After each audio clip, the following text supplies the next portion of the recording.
Hey, salut à toi, j'espère que tu vas bien. Quand on se fait mal ou qu'on a mal, notre premier réflexe généralement, c'est de se demander quel thérapeute je devrais consulter. Plus souvent qu'autrement, on va se tourner vers là où les personnes qui nous ont fait du bien, sans trop savoir si leur approche est la plus appropriée en fonction de notre situation actuelle. Que ce soit médecin, physiothérapeute, ostéopathe, chiropraticien, praticienne, acupuncteur, pour ne nommer que quelques professionnels de la santé, ça peut être ardu de savoir quel est le soin qui est le plus approprié en fonction du ici maintenant. Bien entendu, chaque thérapeute a ses forces, mais également ses limites. Et c'est judicieux d'avoir dans son coffre à outils quelques pistes afin de nous orienter à prendre la meilleure décision pour nous. Si tu es curieux, curieuse de mieux comprendre quand consulter en acupuncture, je t'invite à visionner cette courte série de vidéos. Comme tu as dû le deviner, je m'appelle Audrey et je suis acupuncteur depuis 2019. Au fil de ma pratique, je me suis rendu compte que les patients-patientes ont parfois de la difficulté à savoir quand venir me voir ou me revoir en traitement, afin de t'aiguillonner pour choisir l'approche thérapeutique qui est la plus appropriée pour toi.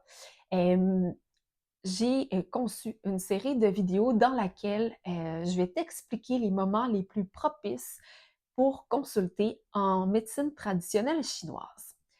Dans la capsule suivante, je vais te parler plus spécifiquement de l'utilité de l'acupuncture en termes de détente. À tout de suite!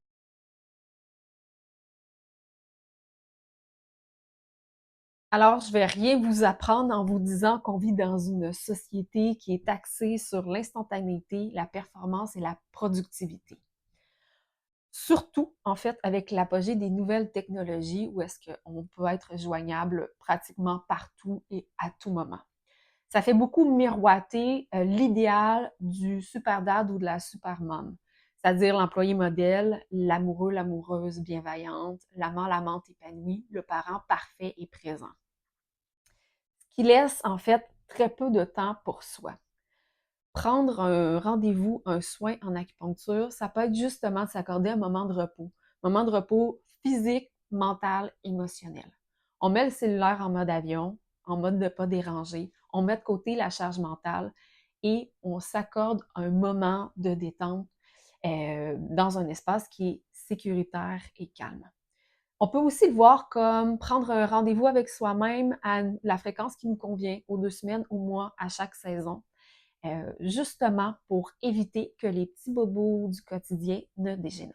En résumé, l'acupuncture, ça peut être un bon moment, une bonne façon en fait de prendre du temps pour soi, savoir se prioriser d'abord et avant tout, faire une coupure avec la rapidité de notre quotidien, avec la fameuse formule métro, boulot, dodo, ou simplement recharger nos batteries ou éviter qu'elles ne se retrouvent à plat. Si tu as trouvé cette vidéo-là intéressante, pertinente, je t'invite à cliquer sur j'aime et à la partager avec des gens de ton entourage. Si toi, tu désires en apprendre un peu plus sur la médecine traditionnelle chinoise, tu peux télécharger gratuitement mon guide intitulé Comment soulager efficacement cette maux du quotidien en cliquant le lien qui se trouve juste sous la vidéo.